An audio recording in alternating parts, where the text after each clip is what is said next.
మీకు డెఫినెట్ గా ఉండాలి. అవన్నీ ఉంటేనే ఒక మంచి స్టూడెంట్ గా తయారవుతారు. ఇవన్నీ ఉండడంతో పాటు నేను కొన్ని చిన్న విషయాలు చెప్తాను. మీ బీటెక్ 4 years ఏదైతే ఉందో అది golden period of me life.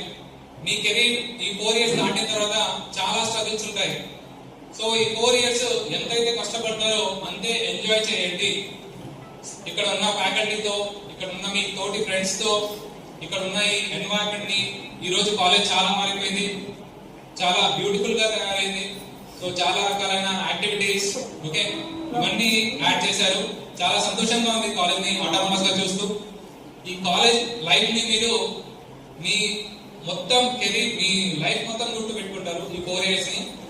So కష్టపడండి. కష్టపడుతూ మీ చిన్న చిన్న ఎంజాయ్మెంట్స్ ఉంటాయి. ఓకే కాలేజ్ ఫెస్టివ్ డే ఉంటుంది, కైట్స్ ఈవెంట్ పెడతారు. అలాంటి ఈవెంట్స్ లో కూడా పార్టిసిపేట్ చేస్తూ మీ లైఫ్ ని మెమొరబుల్ గా తీర్చిదిద్దుకోండి.